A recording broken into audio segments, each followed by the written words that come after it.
So I'm gonna get into a 90-90 position. All right, so remember, front leg gotta be 90 degrees and then back leg gotta be 90 degrees.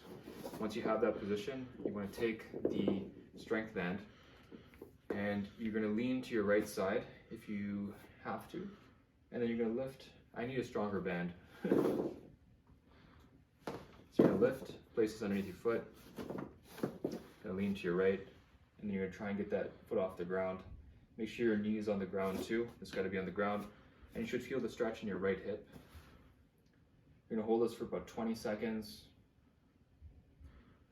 and then switch to your back leg.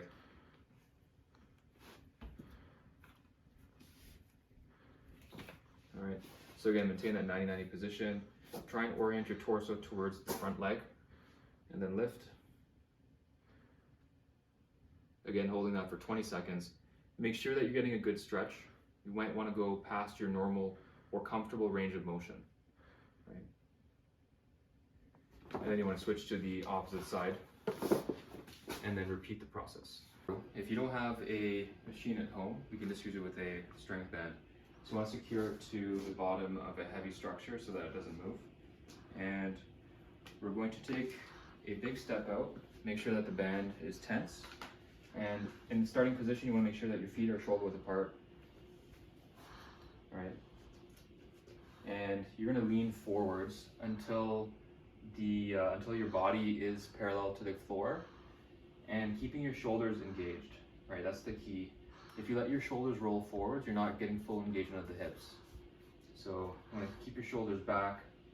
Your hands right now should be loose, right? You don't want to make sure don't want to bring your hands forward like that, because that's going to take the load and not your hips.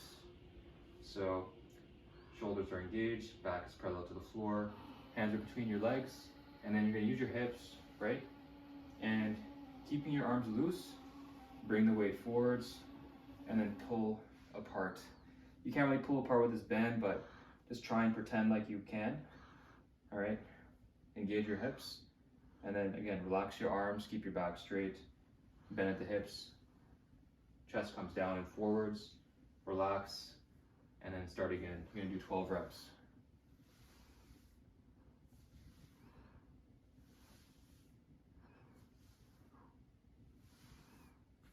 All right, so you should start to feel it in your hamstrings, and you should initiate the movement up here in your hips. This is a priming movement for your deadlift. One thing I'm going to show you how to do is your grip. Now, you should always get into the meat of your thumb and twist in. Like, your hand should start to go white just with the grip strength. So you want to find your spot. For me, it's just about shoulder width apart. Right, you're going to start with the bar just above the midfoot. Right. So what I like to do is, again, get the bar on an angle, put it on the bar, and then I'm going to push in, right? Get a good amount of grip on that bar, wrap my finger around, and then before I pull, I'm going to engage my shoulders, take the slack off the bar. So you can see right now I'm taking the slack off the bar, and then I'm going to lift, pushing the hips forward, engaging the glutes, and then keep my core engaged. Come back down, keeping it above midfoot, and then relaxing and resetting again. So pushing that palm into the bar, wrapping my fingers around and my thumb, engaging the shoulders, engaging the glutes and the hamstrings, and then lifting the bar up, right?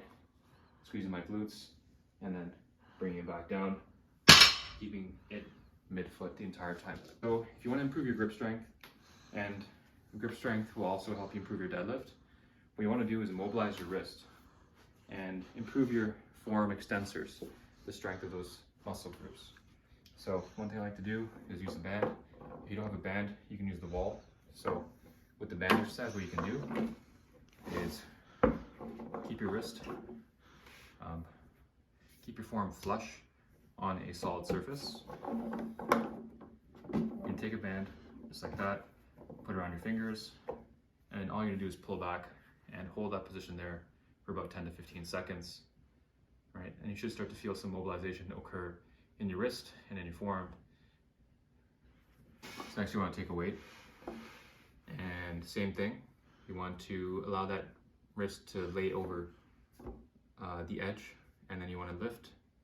So while squeezing the weight, you want to lift as high as you can, and then come back down. So you want to lift up, feel those extensors engage, and then lower back down.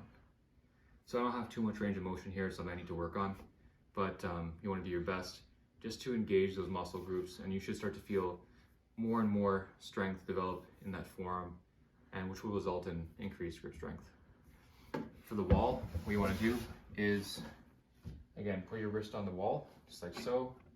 Grab those top fingers with the other hand, and then you want to pull them back. And hold that for about 10 to 15 seconds.